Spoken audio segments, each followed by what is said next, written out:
Every year, the standard Pixel gets better and better. This year, the standard Pixel is so good that Apple copied a few things from it. Like I said in the Pixel 9 Pro XL review, I would prefer the Pro, but I still think that people should look into buying the Google Pixel 9.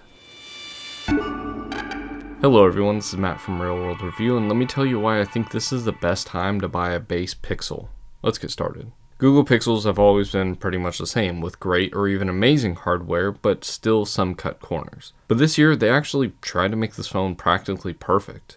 Let me explain. So on the back of the phone, it's pretty standard. Now the glass panel is all one piece. On the 6 and 7, the top panel was actually plastic with a bigger piece being glass, but now it's clearly all just Gorilla Glass Victus 2. And then we have the matte aluminum that houses the camera and the flash unit off to the side. As for the frame, it's also a matte aluminum, with the top housing a microphone and 5G ultra-wideband antenna that is not shiny. The left side is just the antenna bands, while the right side is where the power and volume buttons are. The bottom is where the SIM tray sits, a microphone, a bottom speaker that pairs with the top for an odd stereo feel, and then we have the USB-C 3.2 port that allows for 27 watts of wired and 5 gigabit per second data transfer speeds, which, like I said in the Pixel 9 Pro XL video, is a downgrade over the Pixel 7 and 7 Pro, which had 10 gigabit per second speed. I'm honestly not really sure why they did that and kept the 3.2 numbering. Of course, the front is where, just like the back, we have the flat Gorilla Glass Victus 2 that covers the 6.3-inch 1080p OLED Super ActuaLED display. This is almost double the brightness of the Pixel 7, over 20% brighter than the Pixel 8, and about 10% dimmer than the Pixel 9 Pro. But still, this is an 1800 nit HDR and 2700 nit peak brightness display, which feels about the same as the iPhone 16 Pro,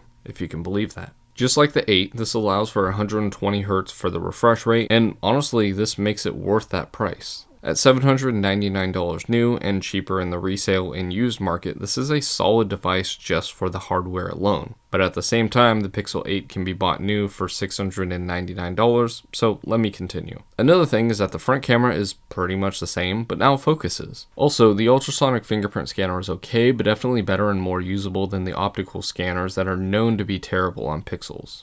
I personally just rely on Face Unlock, which with the Pixel 8 series became more secure enough to allow you to authenticate apps like banking. Moving into the phone, we get the Google Tensor G4, a chip that is great, but not the best. Just like how I explained in the Pixel 9 Pro XL video. Performance isn't Snapdragon 8 Gen 3 because it's more in line with the 8 Gen 1 chip. What I notice is that heat and gaming is practically the same as the 9 Pro XL, meaning that it does warm up, but at reasonable times, and heavy gaming will result in some frame drops. This is paired with 12 GB RAM and 128 or 256 GB of storage. We've been at 128 GB of storage stock since the Pixel 4a, so I would have liked to see 256 GB be the base. Out of the box, this comes with Android 14 with the hopes that Android 15 is going to come out any day, but as of writing and filming this review, it's still in beta. That being said, I wouldn't really say much about Android 15 in the first place, as 13, 14, and 15 are pretty much just really small updates. With a battery being 4,700 milliamps, you will most likely not have any battery issues on this phone. The Pixel 7 Pro was great, and the Fold was okay, but the Pixel 9 has had some spectacular battery life. Something I don't really remember from any Pixel before, whether we're talking about new or used. A day of battery is simple to do, and charging speed is fast enough, especially in the 20 to 80% ranges. You also get wireless charging, which allows for a lowish 15 watts on the Pixel stand and 12 watts on other supported chargers. You can also do reverse wireless charging as well, which is good for buds and some phones. As for connectivity, you get the usual like 5G ultra-wideband, Bluetooth 5.3, and Wi-Fi 7. We also get satellite SOS, so if you're in an area where there's no service, you can still contact emergency services. With the shortcomings of this processor, the phone still comes out on top. This is a solid phone that handles the apps that you throw at it with surprisingly durable battery life. Even when you're gaming, the battery life stays pretty good, but I think that's kind of the point. Just like normal Pixel devices, optimization is the name of the game. In the beginning, it was optimizing the cameras to be good with basic sensors that they used, but since the Pixel 6, Google has been optimizing their processors to perform well with very little upgrades that they get. The benefit is that we have essentially a Snapdragon 8 Gen 1 chip, but with the battery life that matches low power budget chips. But still, the cameras are good, so good that Apple actually copied them. Now, clearly, they didn't copy it like stealing the idea, but it's still very similar. The front is not part of the copying, being essentially the same 10.5 megapixel camera from the Pixel 8, just on this one, it's focusable. While the megapixel count is strange, the shots that it produces are not. If you're a video person, 4K 60 frames per second video is still here and looks as expected. Not the best, but also not the worst. Then for the rear cameras, they're half the same as the Pixel 8 and the same as the Pixel 9 Pro XL minus the telephoto sensor. We get a 50 megapixel optically stabilized main camera and a 48 megapixel ultra wide camera that is focusable and does well thanks to that laser autofocusing unit. This is essentially what the iPhone 16 copied, not only both being 48 megapixel sensors, but the fact that the ultra wide camera is focusable on that. Back to the Pixel, matching those cameras means the quality, color, and brightness are essentially the same, especially since the aperture difference is literally f0.02. The weird thing is we don't get the 50 megapixel or 48 megapixel options that the Pixel Pros get, even though they're probably exactly the same cameras. There's also a bunch of features in here that I never really use, but I guess it's cool if you do want them. Like the Add Me features or other features that are either AI or lower photo and video quality in search for aesthetics. Like why is cinematic blur still 1080p 24 frames per second while cinematic pan is 4K? What I'm going to do is show you what I actually use, and that's just point and shoot. Enjoy.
Now don't get me wrong, I love the telephoto sensor, but I do often find myself using the 2x optical and limiting my distance on subjects. If I need a farther reach, I'll just grab my real camera and get a real blur out of an f4. Similar to the Pixel 9 Pro XL, I got this pretty cheap thanks to a crazy trade-in deal. But even now, finding these new for $200 off is easy to do, and will just get cheaper as more used ones come to the market. If you plan on buying this new on the resale market, this alone brings this into new Pixel 7 price territory. And here's the weird thing about Pixel phones, people actually like them.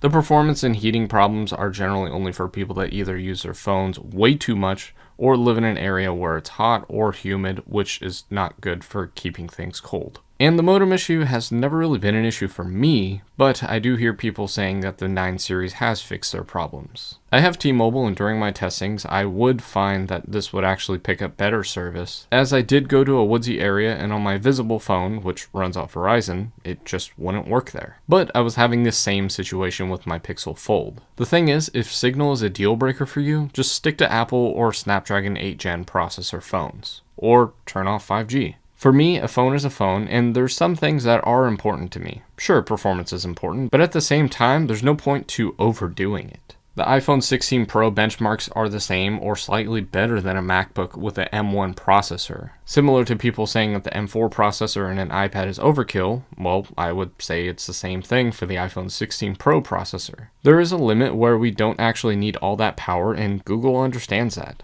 I was never waiting or struggling with anything on this phone outside of using graphic-intensive games like Genshin Impact on highest settings. Also, the AI stuff, well, like I said in the Pixel 9 Pro XL video, a lot of it is either a gimmick, possible to do on pretty much any other device, like Gemini and Photo Tools via Google One, or now coming to other Tensor devices. Having 12 gigabytes of RAM is awesome, but you barely ever needed it. Battery life, the screen, refresh rate, processor, camera, and 198 gram weight is what makes this a great option for those that are tired of large phones or Samsung phones. By the way, this is IP68 dust and water resistant, just like pretty much every Pixel from the Pixel 2. But $800 does seem like a decent amount of money and makes me wonder if this was the price that the Pixel 6 and 7 were supposed to be, but Google didn't want to scare people off. I like Pixel phones, but at the same time, I'm not going to be keeping this phone. It is mine to keep, but I will be giving this to my mom to replace her phone. I know, what a roller coaster of a start. But truly, I do want to keep this phone. For the average person, this is a solid phone and is supposed to last forever in tech years or 7 years of software updates.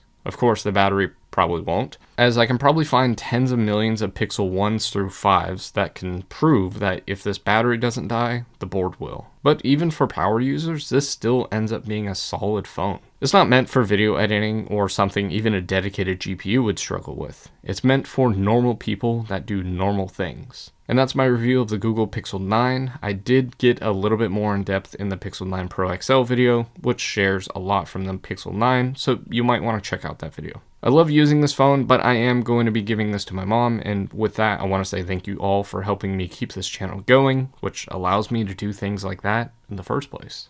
Hopefully you enjoyed this video, and as always, thanks for watching.